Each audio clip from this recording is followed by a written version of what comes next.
like this. If I gave you a function like 3 plus 5 cos x, what you do is 3 is your middle line and 5 is your amplitude. So that's 3 is your middle line, but the 5 will cause you to go 5 up, 5 down, 5 up, 5 down. So you go as high as A and as low as -2. So it doesn't matter if it's a plus or a minus cos, it really doesn't matter. It does. Plus cos goes downwards first, while minus cos goes upwards first. Okay, and what we could say is that if you add the two down together, you get a maximum of 7.4, which is your 7,400. Okay, so there's no need to do calculus or anything like that for that case. Now, it asks me to draw a rough sketch of this, which I'm well happy to do. It doesn't really give me an axis at the bottom, does it?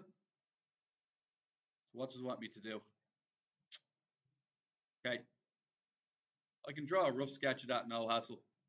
So go to my my table function, make sure I'm in radians, which I am. I go 4.8 minus 2.6 cos pi over 84. Now, for me, I would like to see a full cycle up and down when I'm drawing this. So I currently don't know what to make my gap. I can start at 0, but I don't know how long to make it. So for argument's sake, I'll go up in 5s and see what happens. See the way I start off at something happened there. I didn't put an X in, I know. So I had to put an X. Go again.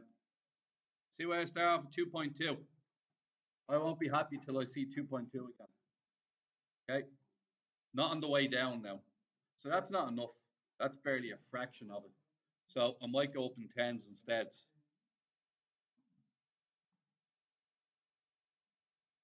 Okay? Let's see what happens. 2.2. Do I find my way back down again? No. Just find my way up to 84, which is like the maximum. Now, it's a bit misleading because it doesn't tell you how far to go, does it? It's a poorly designed question. In the real thing, it will probably tell you what interval to use. So I'll go 0 to 200. Step of 10 again. I just want to see when I go all the way back down again. Okay, there we go. Yeah, seems like a reasonable sketch. So I could sketch these points right now if I wanted. And it's pretty time consuming though, isn't it? That you'd have to be like, how many blocks are they even giving me? Just going up in 6s, is it? So 20, 40, 60, 80, 100, 120. What's the next one then? 140, 160, 180, 200, 240. I'll just do 240. Maybe gaps of 20 instead. So I'll go back again. Just frustrating because usually you know exactly what to do. I'll do 10 points. Seems like a worthy amount of time. So it goes all the way from 2.2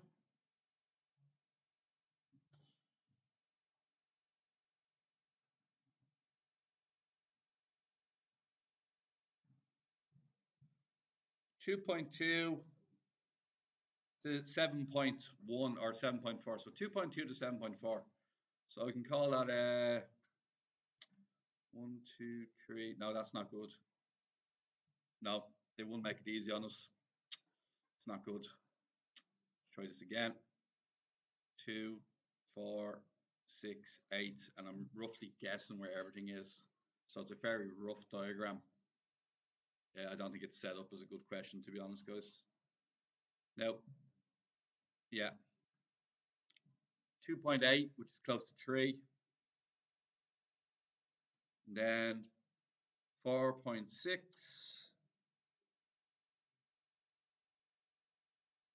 6.4. Just guessing where I'm going at the moment. 6.4, 7.3. 100, which is just about 7. 120, which is 5.3. Yeah, sorry, 120, 5.3 about there.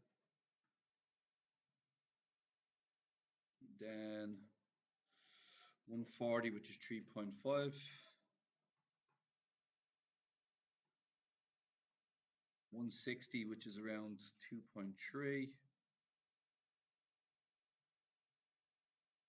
180, which is 2.4. 200, which is 3.8. Okay. So guys, look, I have a rough diagram here. It's nothing fantastic, but it'll do the job. It's just a rough diagram they're looking for. Then down again. Okay. Just a rough idea what we're doing. Now, what's the next thing they want? Find the 2 dates on which the number of visitors is approximately 3,851. Okay. See this diagram here? This is an important one, guys. I'd thoroughly recommend you to know this as a way of doing it. What am I replacing n of t with? 3, 8.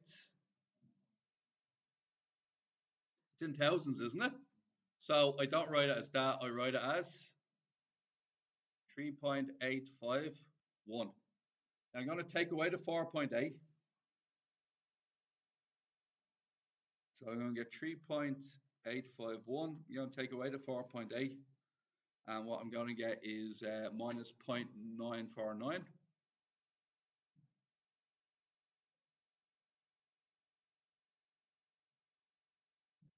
Now, I'm going to divide that by minus 2.6.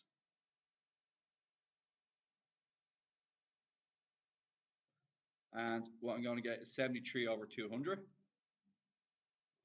And that equals cos, what's it, pi over 84t. Now, how do I separate cos from the angle? What's the only thing that will do that job for me? What do you think? Cos inverse, is it? Okay.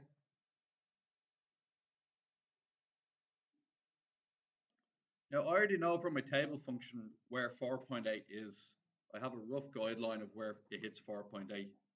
So, oh, sorry, where it hits 3.8. Should have a rough idea where that happens already. And I need 2 separate positions where it happens as well, which makes things a bit annoying. Now, we're going to cos inverse this, okay?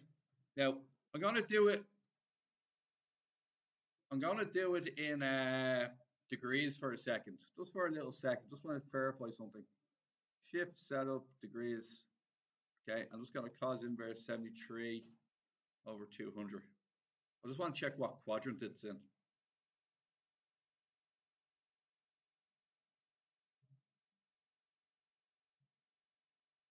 Oh God, what am I doing?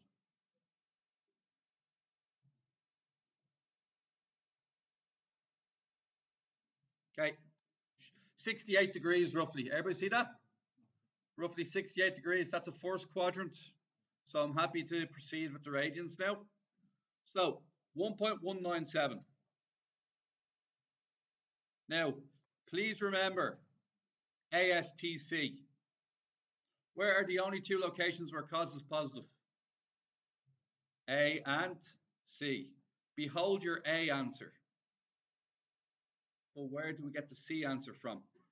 It's usually 360 degrees take away your angle. But our angle is written in radians. So it's going to be 2 pi take away 1.197. So it's 2 pi take away 1.197. 5.806. So my second answer is 5.8086. Now, but here's the deal. It equals pi over 84t. So get this. This is how hard this type of question is. I'm going to get that number. I'm going to multiply by 84. I'm going to divide by pi. That first answer is 136. t-value of 136. The next one, which is, oh, why is life so hard? Now, the next one is you multiply your 1.197, you multiply by 84, you divide by pi, 32. Did you get the first one? Not the second one then. Now, to verify my answer, I could always go back into the table function, right? And I could have wrote down the original equation, which is 4.8 minus 2.6. Everybody knows what I'm going to do now, don't you? I'm going to just, I'm going to verify the answer using the table function. The only two values I want to check are 32 and 136. No hassle, easily done. Start at 32, end at 136. Do a step of what, guys? 104. 3.85. 3.85. Perfect. Now, find the day exactly. 32 days later and 36 days later. Oh, that's not good. When was day one again? Lads, when was day one? April 15th. Oh, this is horrible. Okay. When was it? Read the original question. April 15th, yeah? Now, how many days in April? Is there 30? So where does 15 days take you to?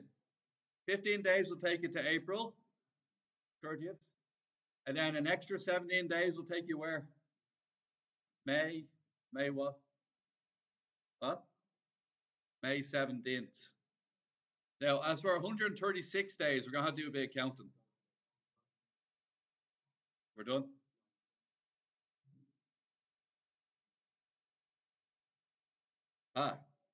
Oh, it gives you August 19th, does it? Ah, so it gave it to you. Oh, sorry, it gave you 126 days, 29th of August, yeah? Add on an extra 10. That was nice of them. Oh, God, I can't believe I'm not done this question. Now, we're going to have to differentiate this, aren't we? And sub in 126. So grab this number, differentiate it once, and sub in 126. So m dash t, what happens to the 4.8? What happens to the 4.8? Gone. The minus 2.6 stays where it is. Cos turns into what? Minus sine. So that can turn into a plus sign, yeah? What happens to the angle? Never, ever, ever changes. And what do I sub in for t? Sub in for t, guys? 126. Somebody put that into the calculator for me before my brain explodes. What?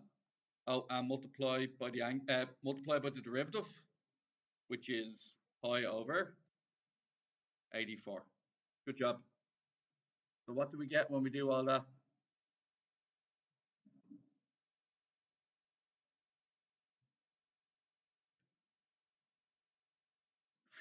Everybody's just giving up now. So guys, you'd be happy to know, I think what's on your November test is definitely easier than this. So that's good news. And multiply that by pi over 84. Me. And minus 0.097. Now, what explain your answer to the context of the question. What was this whole question about again? Visitors, yeah? It's about visitors visiting in thousands. So what we're going to say is that the rate of visitors, you multiply this answer by 1,000, and you're losing your visitors at a rate of 97 visitors a day. So you're getting 97 less visitors per day at that point in time.